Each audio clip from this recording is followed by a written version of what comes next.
இந்த பேஷண்ட் அவங்க என்ன சாப்பிட்டாலும் வாயில எரியுது, வாயோட 2 சைட்லயும் ரெட்டும் ஒயிட் பேச்சஸாவும் இருக்கு அப்படின்னு சொல்லி கம்ப்ளைண்டோட வந்திருந்தாங்க. இவங்கள எக்ஸாமின் பண்ணி பார்க்கும்போது 2 சைட்லயும் பாருங்க ஒரு நெட்வொர்க் மாதிரி இருக்கு, நடுவுல ரெட் கலர் பேச்சஸ் இருக்கு. ஸோ இதை வந்து நாங்கள் ரெட்டிகுலர் பேட்டர்ன் சொல்லுவோம். இந்த நெட்வொர்க் மாதிரி இருக்கிறத ஓரல் லைக்கன் பிளானர்ஸ்ன்னு சொல்லுவோம்.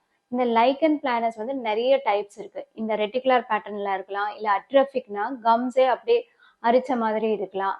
எரோசிவ்னா அந்த மேல இருக்க தோலே பிரிஞ்சு ஃபுல் ரெட்டிஷா இருக்கலாம், இல்ல டீப் அல்சர்ஸ் மாதிரி இருக்கலாம், இல்ல வெசைக்கிள்ஸ் மாதிரி, அதாவது ஃப்ளூயிட் ஃபில்டு பிளிஸ்டர்ஸ் மாதிரியும் வரலாம்.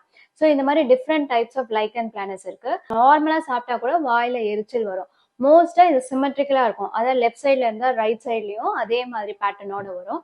நாக்குலயும் வர்றதுக்கு சான்சஸ் இருக்கு. இது சில நேரம் ஆட்டோ இம்யூன் டிசார்டர்னால வரலாம், அதாவது நம்மளோட ஓன் இம்யூன் செல்ஸே நம்மளோட பாடி செல்ஸை ஃபாரின் செல்ஸ்ன்னு சொல்லி அட்டாக் பண்றதுனால ஆட்டோ இம்யூன் டிசார்டர்ஸ் வரதுக்கு சான்சஸ் இருக்கு. ஸோ இந்த மாதிரி ஓரல் லைக்கன் பிளானஸ்னால நீங்க கஷ்டப்படுறீங்கன்னா உடனே ஒரு டென்டிஸ்ட்டை கன்சல்ட் பண்ணி ட்ரீட்மெண்ட் எடுத்துக்கணும்.